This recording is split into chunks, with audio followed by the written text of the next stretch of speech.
Always got your boy Main Light on the hill. What up, man? Yo, it's good to all my eye talkers. Make sure if you're new to the channel, though, you hit that subscribe, like, share. If you want to throw a comment. And one more thing, that bell. Make sure you put that bell on all for the all the way and get all our videos first thing smoking. Yo, man, today we got an awesome story. I'm super excited to, dive into this. Please introduce yourself. Hi, my name is Pastor Karen.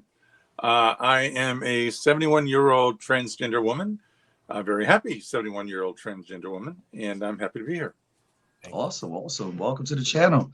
Well, I really appreciate you coming on. I ran across you on TikTok. You didn't have to do this at all. I really appreciate you, your transparency and your honesty, and I'm super excited about getting this story out there. So let's take it from the top like we always do. Tell us a little bit about yourself, where you from, and how you came up. Well, okay. I'm in California. I've grown up in California. Lived here most of my life. And I'll mention some of the places that I've been. But going all the way back to when I was 8 years old, I knew I was transgender when I was 8 years old. And I know a lot of people say, well, how does an 8-year-old know something like that? Well, at 8 years old, I was deciding what clothing I was going to wear, whether the colors matched or anything like that. I decided what toys I was going to play with. I decided who I was going to play with. I could make a lot of decisions on my own. And particularly when I looked in the mirror, I could decide, is that me? No, that wasn't me. So I realized then, I'm 71, so that would be around 1958. That is when I realized I was transgender. And in the 50s, you didn't talk about things like that. They just wasn't acceptable. I told my mother that I thought I should have been a girl. And she said, oh, you'll grow out of it. Don't worry about it. And that was that. I told my dad, and when I picked myself up off the floor with a sore side of my face, he said, don't you ever say that again. So I didn't. And I learned pretty quickly that I had to be whatever everybody else said I was supposed to be, or I was going to be ostracized, thrown out, reviled, hated, all of that. So, at 8 years old, you just make a decision. Well, okay, I'll do what everybody says I'm supposed to do, and I'll be what I'm supposed to be. But it was there with me through the rest of my life. When I was 10, a very major thing happened in my life. My father, who was a heavy drinker, got drunk and fell asleep in the living room smoking, and the couch caught on fire, went to the curtains, and soon the whole house was enveloped in flames. Of course, we were all asleep. This was Easter Sunday evening, or the Monday morning of 3 a.m. in the morning. So my older brother and my younger brother got out, but I'm a very sound sleeper, so I didn't. I got up though, heard what I thought was my dad or my brother yelling, one of the two, I couldn't tell who it was. I went to the door of the bedroom and opened it up, and of course that was the stupidest thing to do. But as soon as that, I walked into the dining room, and it was all in flames. I have very few memories of that, but walked right into the middle of it, and I wound up in a corner of the dining room,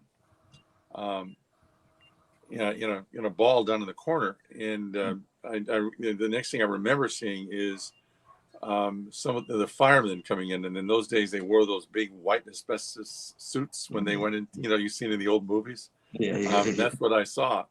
Wow. And it scared me, and I screamed. And then they reached out to touch me, and I screamed because the pain. I passed out. Next thing I remember is waking up on the picnic table out in the backyard, and they were trying to resuscitate me, and I screamed again because of the pain, passed out again, woke up I wouldn't have made it if there hadn't been a little convalescent home about maybe 2 miles from my house, and they had their own small clinic. So the firemen brought me there quickly, and they had a doctor there and a nurse, and they started working on me to try to debride me, because my pajamas had all burned, obviously, and it was mixed in with your skin. So they had to take all that out. Well, I remember waking up screaming again. Told them to stop, but somebody hit me with a needle or something, and I passed out.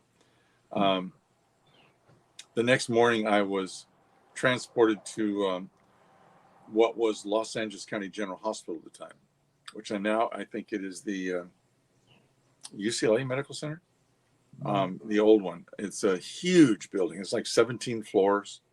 And in those days, they had probably the best trauma center in California, if not one of the best in the nation. So, one out of every 4 trauma patients were sent to that hospital. So that's where I went. My mother went too, because she was badly burned. I didn't find out until later that I know my dad had died in the fire, but I didn't find out later that he had died trying to save me. He had seen me as I came into the dining room, and if he had just gone out, he would have survived, but he didn't. He tried to crawl in to get to me, and they found him just a couple of feet away from where they found me. So pretty traumatic experience. From there, I went to, as I said, the hospital, and I was there for 3 months.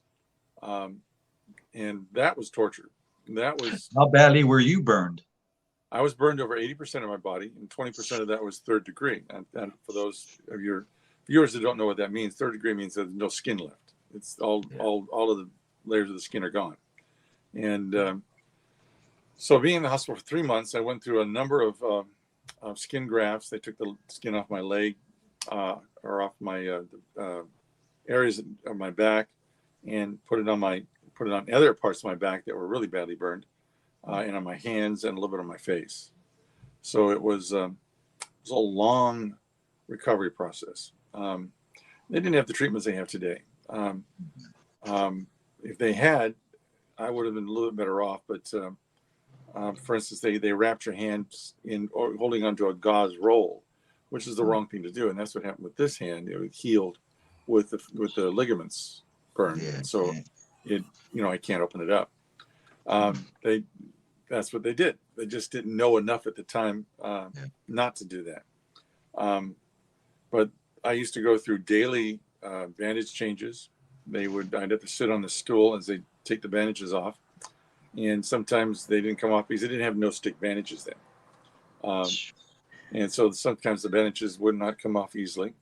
And some of the nurses didn't have the patience, and so they'd rip them off. And my mom told me later she could hear me screaming from where she was. After they removed the bandages, then I went into a whirlpool bath, and I had to stay in there for about a half an hour or so. And I do remember that the water would turn pink when I got into the water. There was always a little puddle of blood where I was sitting on the stool. That's just an example of the treatment I got. But another thing, I used to hate but I got more shots than you would ever believe, more injections. And then the syringes were those old reusable ones. You know, they clean them with the very large needles. They hurt. Yeah, they hurt. And the IVs that I would get would be what they call today cutaways. And they were placed in a number of places. I mean, where they would literally cut you open, insert the needle into the vein, and then sew it back up again. So I have the scars. Wow. There are many areas where that happened. Wow. I remember a time when I was also I had a number of operations, and they were always giving me nitrous oxide, laughing gas, and I would be sick as a dog afterwards. I mean, vomiting over and over and over again. So my mom begged them not to give me the laughing gas for this operation I had to go in for. Yeah. They said, okay, they wouldn't do that. So I remember being on the operating table, and they had rolled me on my side, and they were trying to do a spinal. And for some reason it wasn't working, and it wasn't hurting. It didn't hurt me at all. And I don't know why, but the surgeon came in and said, well, I don't have time for this. And he ordered them to pull me over my back, hold me down, and they gave me the nitrous oxide while I was screaming, stop and don't do this. When I woke up, of course, I was vomiting, and one of the nurses got really upset about that. So she came to me, and remember, I'm 8 years old. She came to me and she said, look, you're not going to vomit anymore. I've said so. If you vomit again, you're going to get 2 shots, a really big one and a small one. So no more vomiting. Well, I did vomit, but I just swallowed it. It was easier than calling for help. So that was the kind of treatment I got in that place. It got to the point where we would drive by there for some reason, and I'd go into cold sweats, just looking at the building. Now there were good times. There were some good spots. The times that I enjoyed the most were the Sundays. They would bring everybody that could down into this very large room, and they would have a church service down there. And I loved that. I really enjoyed that. Because when I was 7, I had decided that I was going to be a priest. Oh, wow. And what kind of led you to that choice? Well, my mom was a very religious woman, and she attended church very, very religiously. And she had gotten one of those sets of encyclopedias called the Bible Story, which it looks like an encyclopedia set, but it's all the Bible, the different stories in the Bible. I read those things from front to back and knew them. And I loved them. And I loved going to church. I loved being a part of I was Roman Catholic at the time. I loved being a part of, what was going on. I tried to understand the mass was in Latin then. I tried to understand the Latin, was trying to teach myself Latin so that I could understand it and say it. And it was just something I really loved. I felt that that's what I was supposed to do, that I was supposed to serve God. And I really wanted to do that. But my dad was so far against that he told my mom to make an appointment for me to go see the priest and to have him talk me out of this. Because no son of his was going to be a priest. He was raised out of being a priest. he was raised. He had a very difficult time as a child. His family was very large and they couldn't afford him one more kid. So he was chosen, and they put him in an orphanage. It was a Catholic orphanage, and they mistreated him pretty badly. They actually did come back. I think I remember about a year later, and took him back. But by then the damage had been done, and he wanted nothing to do with the religion, and wouldn't have anything to do with it the whole time that I knew him. So you can understand why he said no son of his was going to be a priest. But my mom did take me to see the priest, but that just convinced me even more because I loved everything I saw. I mean, this guy was really great. The books, everything. I just loved everything. This is what I wanted to do. This is what I had to do. But after the fire, I decided, no, I'm not going to do that. How could a God that I loved so much and wanted to serve put me through this? Yeah. Because, he's in charge of everything, right? Yeah. And I couldn't accept that. That just was not going to jive with me. So I walked away. I didn't attend church. But as I got older, junior high, high school was always a difficult time for me because, again, I knew that I was supposed to be a girl. And quite honestly, I was attracted to the boys, not to the girls. But I had to pretend to be what I was supposed to be. Mm-hmm. So I tried. But again, honestly, I wasn't exactly the most attractive kid in the playground. So the girls didn't come by me. Mm-hmm. So it was hard. And in high school, it got worse. And I always refused to admit who I was. Yeah. Because, at the time, again, even in the 60s, this wasn't acceptable. This wasn't something, it just wasn't acceptable, period. So what would you do? What would you do to suppress these feelings and hide who you truly were? You try to, you just try to be what you're supposed to be. You say to yourself, I can't, I'm supposed to be a boy. No, I'm supposed to be a girl, but I have to be a boy. No, I can't. But if this would go on in your head all the time. I remember times of crying myself to sleep at night, praying that I'd wake up, that God would make me a girl, but he didn't. And so obviously he didn't care. So it was, this is the whole thing that I went through. High school, when I was in junior high, I picked up something that I'd learned to do, started when I was in elementary school, and that was magic, stage magic. And I discovered that performing magic, if I was good at it, nobody noticed my scars or my my handicaps. They just remember what I did. Yeah. So I got good at it and started doing magic shows around the neighborhood and different places. And that went on into high school. And I did blue and gold dinners and Kiwanis meetings and all kinds of things. I would do magic for them and did very well. And at later years, it became kind of an avocation. I earned some money with it, but it wasn't what I was doing for a living. Yeah. But it was fun. Then in high school, I learned to play the trumpet and was in the high school band and got very good at that. Same thing. I realized that they didn't look so much at me. They were only interested in what I'd play and what I could do. That was because,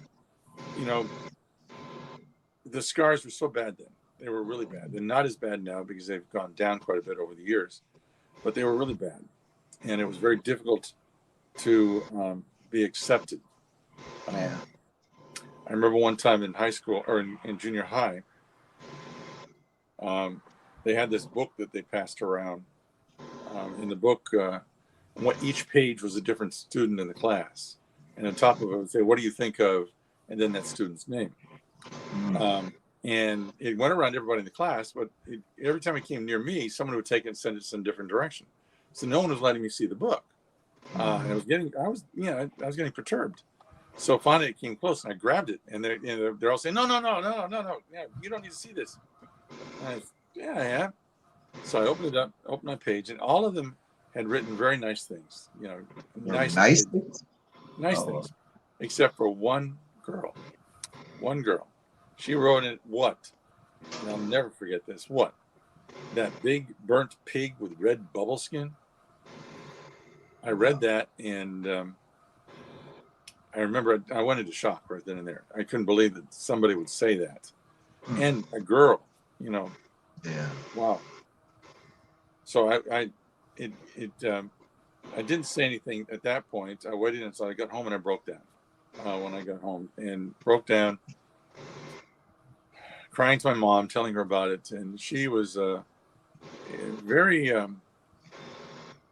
outspoken woman and very determined woman. If she had something in mind she was going to do, she did it. And so she got a hold of one of the supervisors for the school system, the school district, and read in the riot act. The next day when I went to school, I wasn't real crazy about it. I tried not to, but my mom insisted I had to go. So I went to school, and the principal met me at the door and asked me to come into his office. Now, I thought I was in trouble. But he said, I want to apologize to you for what happened yesterday. That was wrong. That should never have been written. That book's been confiscated. No one's ever going to see that again. And the girl that did that has been expelled. It's like, wow. Really? Yeah. And he said, yes. And I promise you that will never happen again. So, and it didn't. But that's an example of some of the things I had to go through as I grew up. So I learned the hard way how to handle hate. That was something that I dealt with in veiled ways so often, because hate can be displayed in many different ways. Sometimes it's anger, sometimes it's revulsion, sometimes it's just disgust or get away from me type of thing. So I learned to handle it, and it wasn't until I got into my 20s that I discovered that I was wrong, that it wasn't God who'd done this to me. My father had fallen asleep smoking. My father was drunk. It was his fault that we had the fire, not God's. And he had a free will to do what he chose to do. There are consequences to our choices. And my getting burned is one of the consequences. So blaming God was wrong.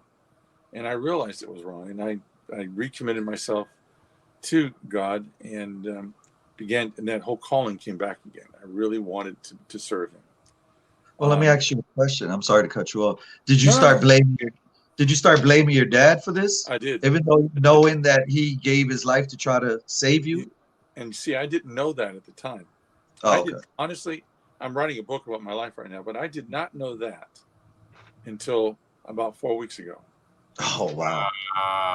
My oldest daughter was doing research for me on the years that, when some of my family was born and so on.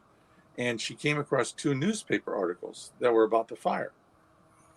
And in them, they both described where that my father's body was found, and they both concluded that he was trying to save me.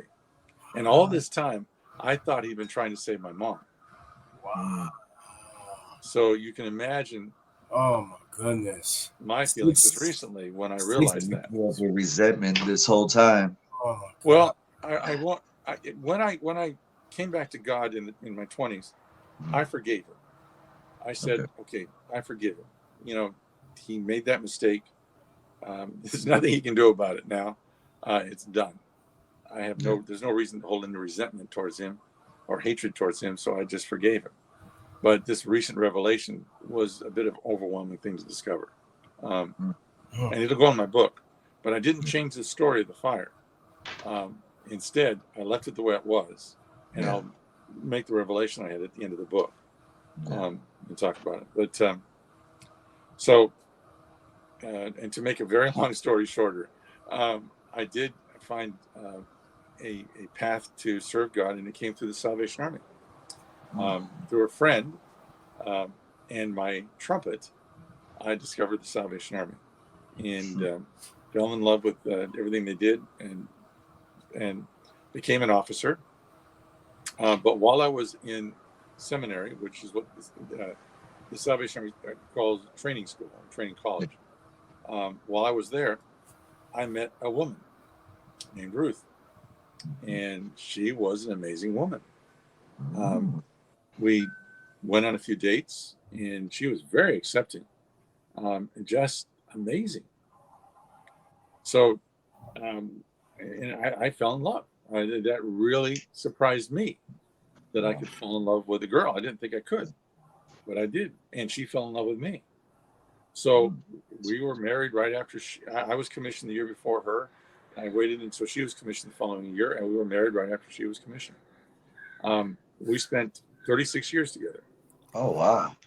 And they were good years. Now, keep in mind, my knowledge of myself never disappeared. It was always there. But I was never, I never violated my vows. I never was disloyal to her. And it took me 16 years to get around to tell her. So how did she take that? When I did, I thought that would be it. I thought that, we had 3 daughters. And I thought that that was going to be it. But she turned away at first, and then she looked back and said, well, do you still love me? And I said, yeah, I love you more than anybody else in this whole world. And she said, then it's okay. We'll deal with this together. And we did. She was fantastic. There were a number of times during the next 18 years, whatever it comes out to, that she urged me to transition. She wanted me to transition, and I wouldn't do it. And the reason I wouldn't do it is I kept saying, I'll do it when I can do it without hurting anybody. Right now, it would hurt you and our daughters because you had to face the hatred. We were right in the middle of the conservative evangelical church. There was no way I could do that without losing everybody that I knew as a friend, and that hatred being thrown back at her and my daughters. Well, let me ask you this. Was the driving force more of, the fact that, your sexuality, you was more attracted to men, or was it the transition over the wanting to transition over to a female? Well, dress. What I kept trying to tell myself, that I was just attracted to men. I had to overcome that. But I couldn't, but it was always there. But I realized in discussions with Ruth and just talking about it that it really was. I was a woman inside. There was no doubt in my mind. I was a woman internally, and I had to keep her out of the picture. She just couldn't be there, except when I was with Ruth privately. So, and that was an amazing thing. This is the only person in the whole world that knew everything about me. And it was your wife. Wow. And then I lost her in 2017 to breast cancer. And at that point, it was not only losing your best friend, but your only confidant, the only person in the whole world that knew everything about you, that you felt you could talk to about anything. So it was a heavy blow, but I got over it. And in 2019, I decided to take a trip across country with the insurance money. Some of the insurance money, I bought a nice SUV that I could travel in. And at the time, I was working as executive director for a local shelter, Victory Mission, and everybody kept saying I was 68 at the time, I guess 69, somewhere around there. Everybody kept saying, including my oldest daughter, kept saying, "You can't travel on your own. You can't do this. You just can't do this. You got to get somebody to go with you." So I invited one of the men. Finally, I went to my house superintendent and said, "Who do you think I should take?" And he had suggested one of the men. And I said, "Well, who?" And we sat and talked about it, and we narrowed it down to 3. And then I narrowed it down to 1. And asked the guy, "Do you want to come along? I mean, I'll cover all the expenses. Would you like to go on a trip across the country?" And yeah, sure. So we started out on the trip, and it worked out really well. It was a great trip. I mean, we had some really crazy things we had the opportunity to see, but it was during the winter, so it was nice because we were seeing snow in different places. And I'd gone across country with my family during the summer and in the spring, but never during the winter. So this was a really interesting thing to see. But luckily, we were either behind or ahead of every storm that was coming. So we never ran into any real storms except for once. But we were, and keep in mind, this young man was totally straight. There was nothing between him and I at all. That's not why he was coming along. But he knew that we would have to share a room because I couldn't afford 2 rooms, and he was okay with that. But I always made sure there was 2 beds. But as we were traveling along, we were in the middle of no place, and I mean, it was like it was no place. There was nothing there but vast emptiness, on either side of the road. And we had an argument about something, and I can't remember what it was. And he suddenly let out, he said, "You know what? You're a woman. You're a girl." And I looked at him and I said, "What?" He said, "You're a girl. You talk like one sometimes. You act like one. You cry like one. You react like one. I mean, you're a girl." And my first reaction was anger. And I told him, I said, "If you're trying to get me angrier at you, you're doing a really good job. No, I'm just telling you what I see." So I turned away and looked, and I took some time thinking about this. And I realized I wasn't hiding this anymore. It was coming out, and I wasn't able to stop it. So I made the decision to turn to him and said, "Okay, I got something to tell you." And he said, "What?" And I told him that I was transgender, that I should have been a girl, and that's what's inside me. And I thought for sure, and I was honest with him. I told him I was attracted to men and so on. And I thought for sure he was going to say, "Okay, let's get to the nearest airport and you're flying me home. I'm not going any further." But he didn't. He said, "Okay, I can handle this." I mean, again, I'm straight. I said, "You know that. I understand that. I have no problem with that. Have you got a problem with me?" And he said, "No, I don't think so." So from that point on, all through the trip, I began wrestling with this, with myself. and with my understanding of what the Bible said and what I felt God had said. But during the process of this trip, I learned so many things that I had never been told about in seminary. That many of those verses had translations that were not quite correct. And there are, I think there's 8 clobber verses that we call them, that people use to hit LGBTQ people over the head with and saying, see, it's forbidden in the Bible. You're sinning. You're doing all that. That was going to be one of my main questions right there. Yeah, how do you respond to people that say that this is supposedly a sin? Well, my response, and I'm going to get a little theological here, so sorry about that, but I can't respond to it without doing so. Yeah. My response is to point out that first, these are written in very ancient languages. And these versions of the languages are not spoken anymore, except for Hebrew. The others are not. So that version of Greek, for instance, that the New Testament is written is an old version of Greek, and it's not being used. So there are times when it's difficult to understand what a translation of a word is. The words that were translated, for instance, the word that was translated as homosexual never appeared in the Bible. That word, homosexual, never appeared in the Bible until 1946. And then that was the RSV. And the story behind that, and I've actually seen the person that told the story, that was involved in the story. He's an older man now, quite old.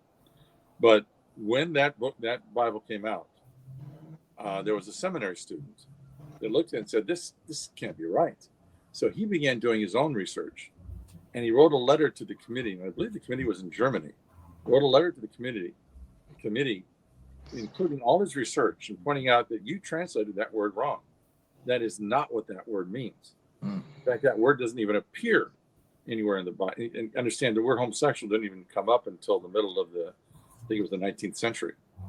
It never even was invented until then. So the people that lived in that time would have no idea what that was, what that term was. So it wasn't used. It wasn't there. And he pointed that out and gave them the proof. And they wrote back, and I saw the letter. They wrote back and said, you're right. We did make a mistake, but we're not going to change it. And the reason they didn't change it is because the money they received to put that one together was from an American publishing company. And the American publishing company didn't want it changed. Yeah. So it wasn't changed. Now, the unfortunate thing is the RSV is used as an index for just about every translation that's come out since. In other words, what is meant by that is unless there was something that was under question, a verse that there was more than one manuscript that had a different meaning for it, they would just accept what the RSV said it was, because it was so well researched. Yeah. So that is used as the index. So all of the translations since then have come out saying the same thing. But I'm not going to get into all of that. There are places on the internet that you can go and you can see for yourself the actual interpretation of the words and how they were misinterpreted. And what they were talking about at the time was prostitution in the idol temples, and there was both male and female prostitution. And this is what was being referred to, that was being condemned, both in the Old Testament and in the New Testament. So that's just one aspect of it. But there is never anything in the Bible that condemns someone who is transgender. There is a verse in the Bible that talks about a man should not wear a woman's clothing and a woman should not wear a man's clothing. But what we're talking about here is that was written to the Levites. It's in the book of Leviticus. It was written to the Levites, who was the priestly the tribe. They took her to the temple. And if a man wore a woman's clothing and the woman had gone through her period, that clothing was then, what's the word? I can't think of it, was just condemned and unclean. Yeah.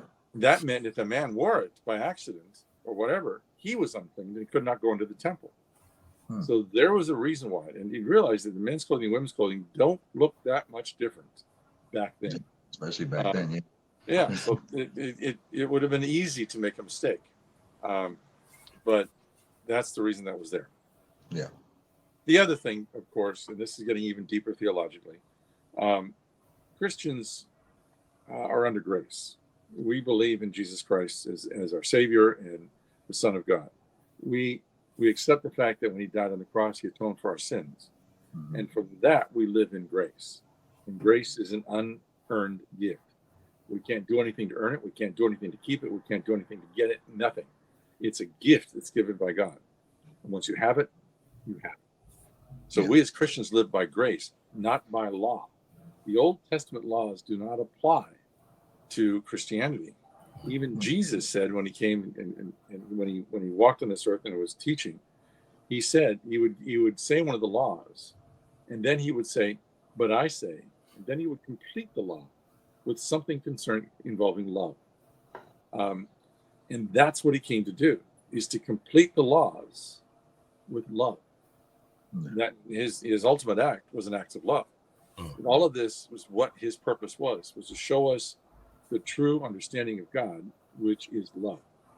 And that's what he came to show us. And that's what he was trying to show us. But down through the centuries, this has all gotten confused for up until about 200 years ago, I think it is.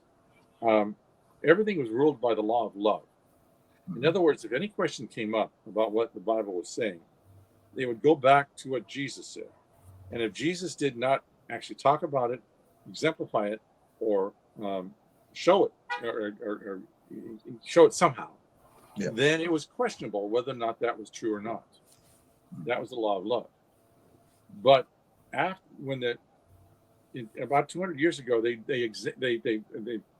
got rid of that, and they started going with more of what Paul says.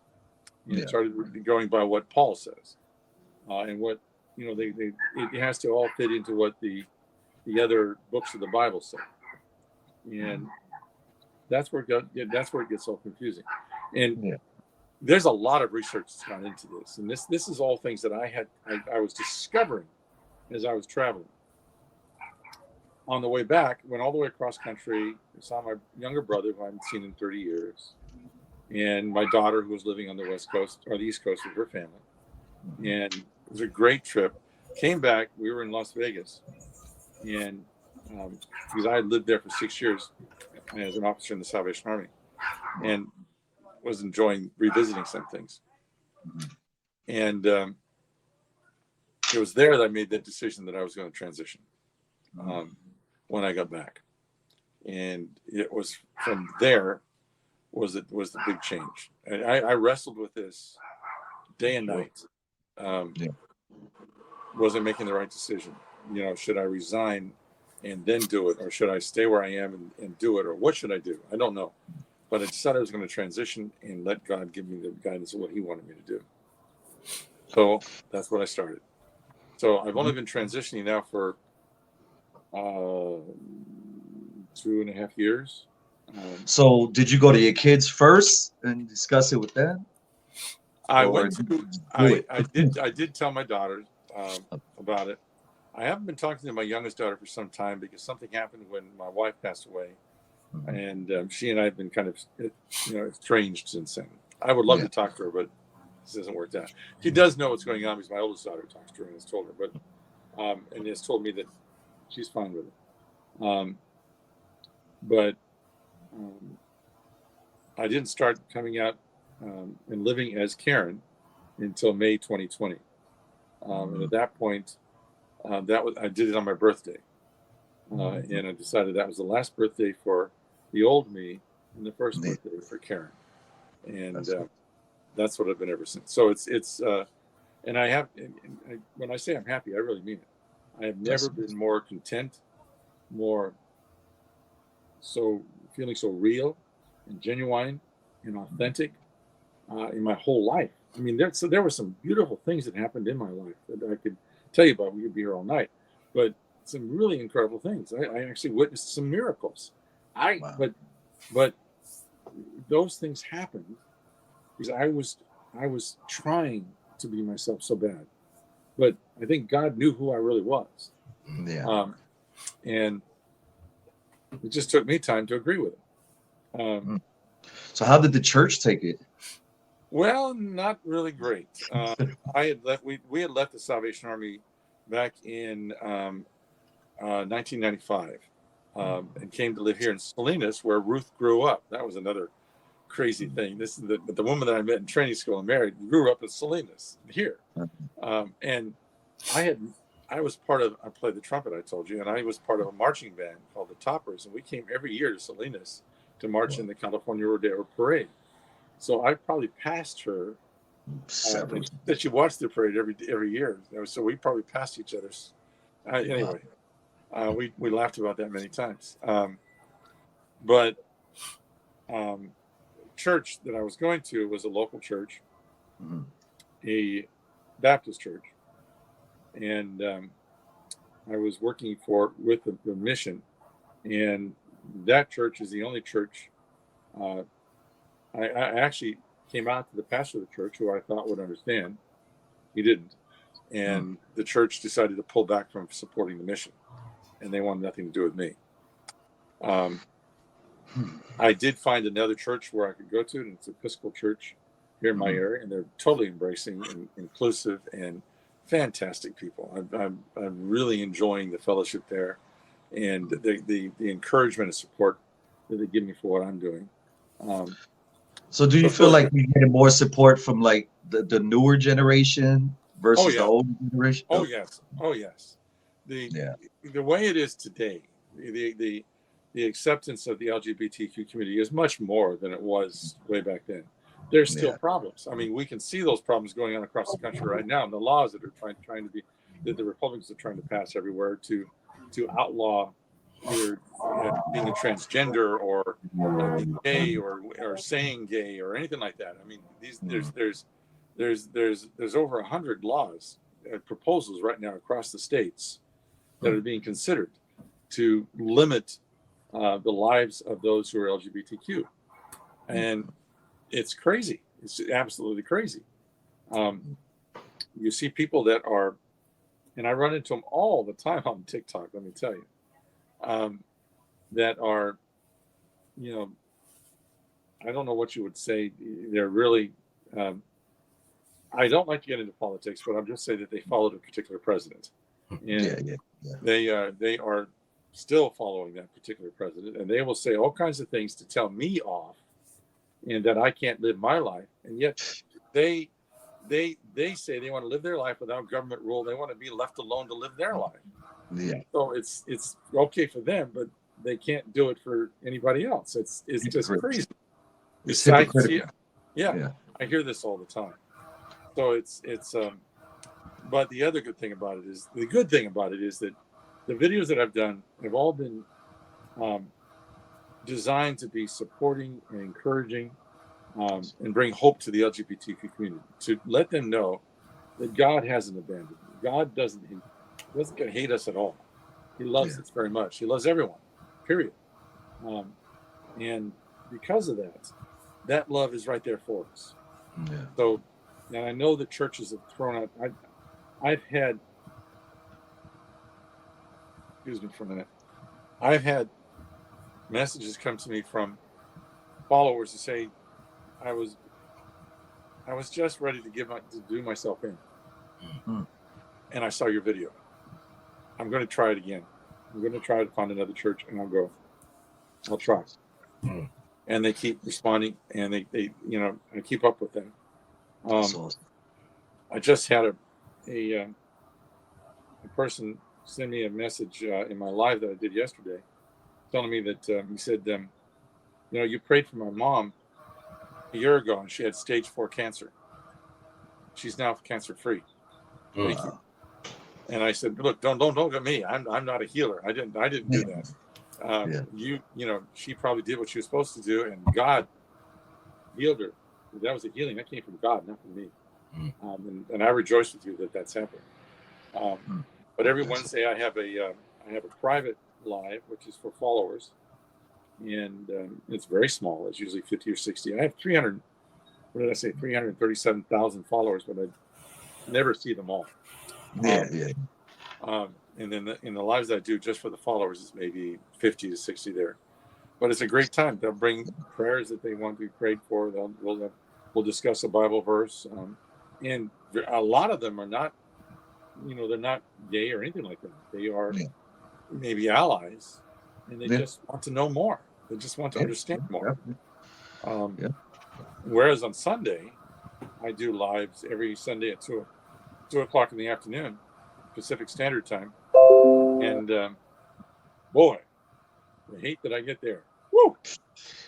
I will get anywhere from 2,000 to 2,500 people in that room at one time. And it'll have, when I look at the stats, the views will be up like 70,000, 80,000 views. These people go in and out. But in the room is 2,000, 2,500 people. And luckily I have about 8 moderators that come to help me. Yeah. And they spend all their time muting people. That's ridiculous. Have a vicious thing to say. And the bad thing about it is they get so much of the time that it's hard to see the other questions or the other comments. And they get frustrated and some of them leave. And that's very frustrating to me. But at the same time, I don't stop it. And I get followers saying, why don't you just put a stop to that? Why don't you just stop that and just do the one for us? And I said, because every time I do one of those followers, the lives for everybody, I get anywhere from 200 to 250 new followers. Yeah. Yeah. Either people that are asking questions and they want to know more. If you stop, you letting them win. Yeah. So I can't stop doing that. And this isn't what I had in mind, to be honest with you. I never intended for all this to happen.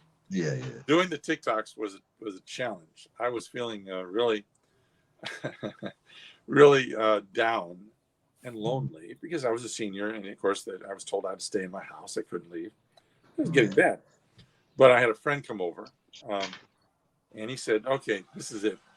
You're gonna do a TikTok video." I said, "What? No, that's not me." He said, "Yeah, you're gonna do a TikTok video. If you don't do it, we're not friends anymore." What? And he said, "Yeah, you got to do it." All right. So I did a 1-minute video. The next morning when I got up to look, I had 500 followers. And I'm sitting there, what? That was a 1-minute video? And it was just introducing myself. So I started doing videos telling my story in 1-minute chunks. Or talking about something that I saw that was wrong. And it just snowballed. It just kept going and going and going and going and going. And so and as soon as I got to 1,000 followers, I was able to do lives. And that didn't take long at all. So that's how it came about. So, well, it's been working for you. I want to ask you this. You kind of touched on it a little bit, but what do you think is, since your transition, what has been one of your biggest challenges having to deal with? Is it just the people, the ignorant minded? Well, I live in California, so that says something right there. It's a little more tolerant here than it is in some other places in this country, but there's still some people that are somewhat ignorant and don't understand and don't want to understand. But it's rare. I rarely run into anybody when I'm in a store or just doing everyday business that doesn't that says something negative. I might get a look every once in a while, but it's okay. I'm used to that. Remember, when I was burned, I used to get that all the time. Yeah. Oh, I know how to deal with it. I've dealt with that most of my life. This is just one more thing. And in fact, the makeup helps to make the burns not look as bad. So it helps a little bit. But anyway, and then occasionally I walk into a store or someplace and I run into somebody saying, "Hey, wait, aren't you new KC68?" I say, "What?" "Yeah, I watch your videos all the time." I say, whoa, now that's freaky. Okay, that's great. I'm glad to hear that. I'm glad you do. So just wow. That's awesome. That's awesome. So it is. It seems like it has its ups and its downs to it. It has pluses and negatives to it. The comments mostly are on TikTok. And there are far more negative comments than there are positive comments on the Sunday lives. And I get a few negative things in the comments that they make on the videos, but they don't get to me.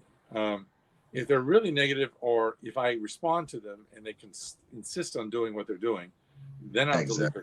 I'll delete them. But usually I just let them stay. And except when they're really nasty, because I know that there are some followers that are real sensitive, and they just don't need to hear this or see that. Exactly. Yeah, that's So that's I'll try to clean it up a little bit, but it's hard to do sometimes when I get 1,000 comments on one video. It's really hard to keep up with it. Maybe there's something you could do in your settings or something to kind of minimize that. I don't know. Maybe something. Well, I don't know. I've tried doing where certain words won't Yeah. allow the comment to come in if it has certain words.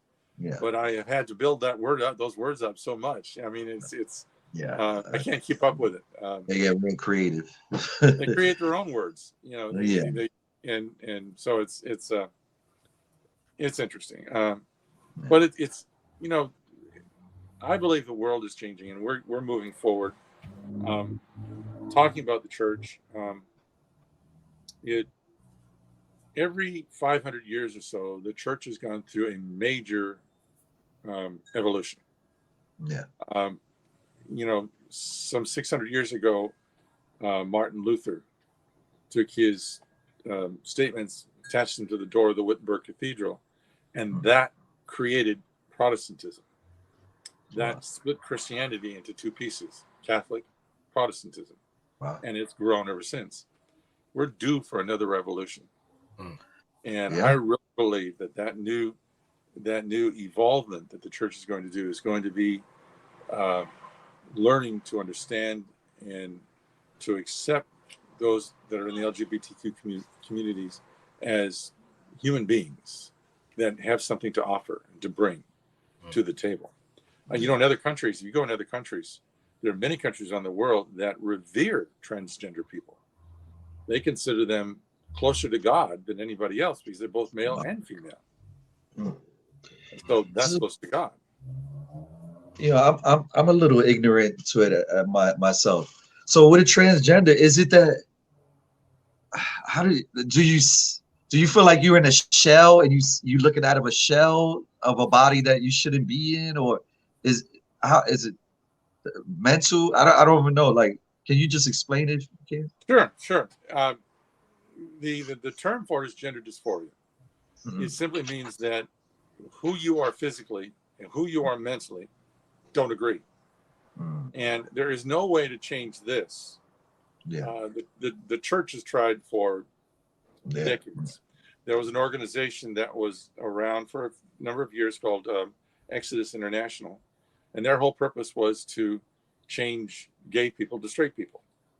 And about 2 or 3 years ago, the founder and the director of the program came out and said, we're dissolving the program because it doesn't work.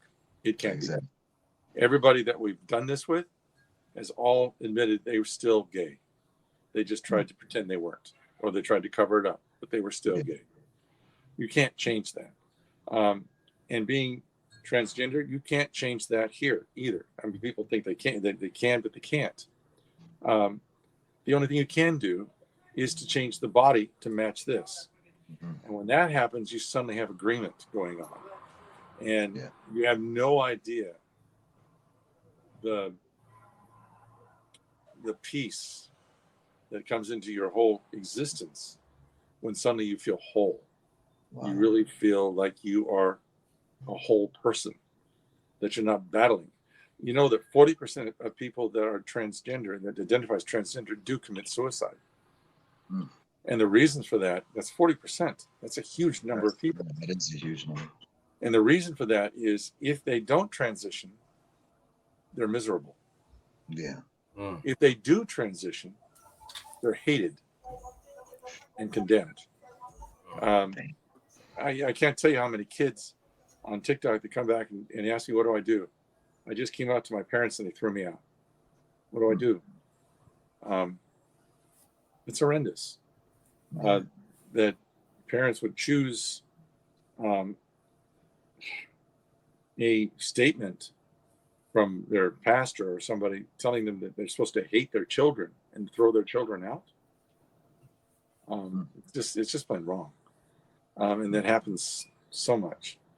and it's not just for kids; it's adults too. Yeah. They just have to be themselves, and that's all that people are trying to do. They're not trying to convince anybody else to be something. They're just trying to be themselves. Yeah. That's all. I'm not trying to convince anybody to be transgender or gay or anything else. I'm just trying to be myself, and I'm trying to reach out to help those that are struggling with the same thing, to find the courage and the support and the knowledge that there is hope there for them to step out and be real, genuine, and authentic as well. Yeah. And that's my whole purpose right now. That's awesome. That's awesome. So I'm sure you're helping a lot of people find their truth. I hope so. I get embarrassed by it sometimes when I'm not doing this for the accolades. I'm doing this because I told you when I was 7 I wanted to be a priest because I really loved serving God, the idea of serving God. And that's all I'm trying to do with my life, and that means helping others. To me, that's what it means. Yeah. So that's all. That's why I was in the Salvation Army. That's why I've stayed in the church, and that's why everything that I've done. I worked with a rescue mission. Everything I've done in my life has been directing to helping people. There was a time when I didn't have a job with the church, and I worked as a bookkeeper, but I was helping people. I was helping businesses. That's what I was doing. So that's what my life is all about. It always has been. That's awesome. That's awesome. One last question before, I know we've been on here a while, but one last question. Why did you decide to keep the voice versus try to alter? I was going to mention that. One of the reasons why. First of all, when I get this question a lot. How come you have such a low voice? Didn't that change? And no. Hormone replacement therapy does not necessarily change the voice, especially for trans women, because testosterone all those years has created a larynx that is stretched and thickened, and there's nothing that can undo that except surgery, and that's chancy. I mean, that can be iffy. You can come out sounding like Mickey Mouse. So it's and a lot of people have done it, and it's worked very well for them. So the general way of doing it is through training, vocal training. And you can see a vocal pathologist, and they can help you through it. And I did for a few months, but I finally decided not to because, one, I had so many compliments on my voice, saying that I have such a calming voice, and they say, and I'll read something and say, I could have you read for me all night long. I'd love that. The other thing is that I sing, and I sing bass baritone. And I'm a trained singer. So to go through a different training, it kind of bothers me to have to change my voice to a different voice. I mean, how is that going to affect my singing voice, my other talking voice? And what I've found out from other transgender individuals that I've spoken to, when they change their voice, they can go back to the original voice, but it's not easy. And it's very hard to maintain there because they've changed their voice. They've trained their voice to be something else. So I get this all the time, and I get judged all the time because I think to me, I think it's a little bit, it's better because it's almost like you staying true to yourself in a sense on both ends. So I get it all the time. Why don't you change your voice, man? You don't sound like a woman. Yeah, that's creepy. I don't get this. Yeah. I'm sorry if you want to judge me by my voice. Okay, that's up to you. But I don't judge anybody else by their voice. And I keep pointing out, some very famous people, women, had low voices. B. Arthur, Golden Girls, had a very low voice. Lauren Bacall, famous actress of the 50s and 60s, had a very raspy, low voice. Very popular because of it. Women have low voices too. It's our stereotype. We think that they're supposed to be high and floaty. Yeah, I think it lends authenticity to it. But, I appreciate it. Thank you. I again, I agree. I know we've been on here a while. I'm sorry, but I appreciate you coming on. You didn't have to come on. I appreciate your transparency and answering our questions. And I definitely would love to have you back on again. maybe for open chat forum or something like that. With, Sure, be happy to. I do it anyway, so. Yeah, definitely. So Yeah. this is where Maine takes over right here. Yeah. I wanna thank you for coming on. You know, I want to piggyback. Also, do you have any social media you might want to promote for our viewers to they could get a chance to, you know, connect with you? Well, I'm on TikTok, and you can get me at New KC68. That's NEWKC68.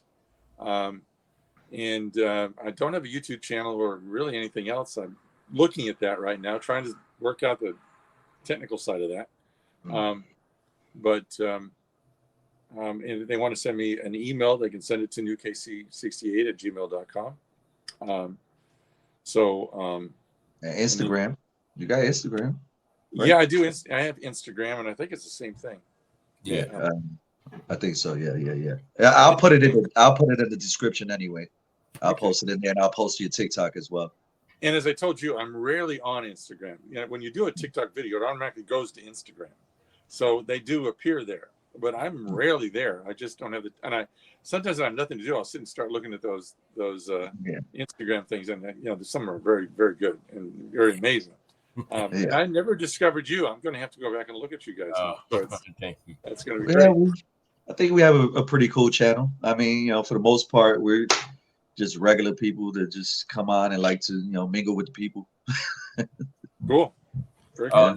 Yeah, but before we go, I just, you know, I want to end this on the message to any viewers that could be watching or struggling.